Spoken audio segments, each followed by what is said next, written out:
Hello everyone. Before we get started, make sure to like and subscribe, and leave a comment saying where you're from and when you watched. That way, YouTube will continue to show you stories like this. Now, let's get started. Asterisk, I had no choice but to continue digging deeper. From old records, I knew that near the site of the disappearances, there was a small church built in the 19th century, now abandoned. It was said that the place was once a place where a priest performed exorcism, rituals to restrain a ghostly entity. If he really had something to do with this land, perhaps I could find clues there.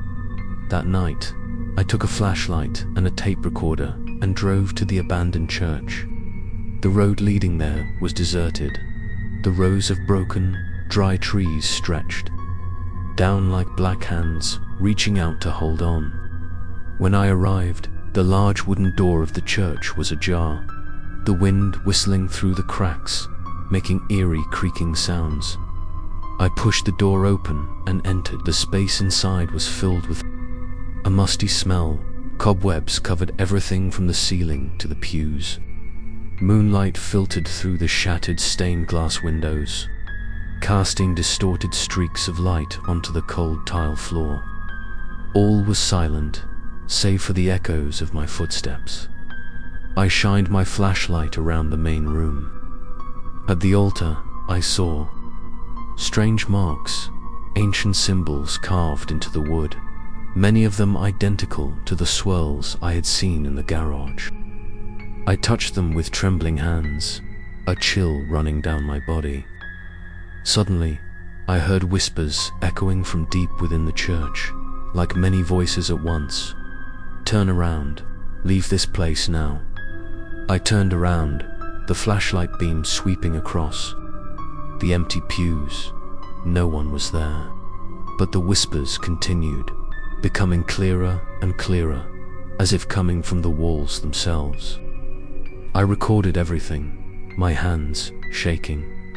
As I went deeper, I found a small room behind the altar. The wooden door was locked, but rotten. I pushed with all my might. The door swung open, dust flying up. Inside was a small, dark chapel. A broken cross hung on the wall, and a large circle of symbols, surrounded by long burned candles, was on the floor. I knelt down and looked, my heart pounding. This had clearly been the site of a sealing ritual. I read the Latin inscriptions around the circle. Although I didn't understand them all, I recognized a few words that referred to binding and preventing. He had been sealed here. And perhaps, for some reason, the ritual had been broken, setting him free to haunt us all.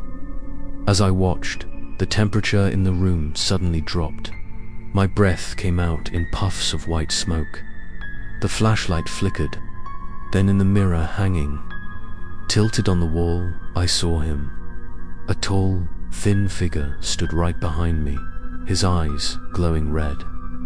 I turned around, the room was empty. But in the mirror, he was still there, getting closer and closer. I threw the mirror on the floor in panic. The sound of broken glass echoed. At the same time, a hoarse laugh echoed throughout the room, as if dozens of people were laughing with him. I covered my ears and screamed, but the laughter grew louder, drowning out my heartbeat. In a panic, I grabbed the recorder and ran out of the church. As soon as I stepped outside, the wind blew fiercely, and the door behind me slammed shut. I gasped, my whole body trembling. But deep down, I knew that this church held a big secret. He had been bound here, and now I needed to know who had broken the ritual. I couldn't turn my back anymore. Even though I was scared, I knew I had to find the truth, even if it meant facing him face to face again. Stay tuned for the next episode to see what happens when I decide to meet the person who holds the secret key to this sealing ritual.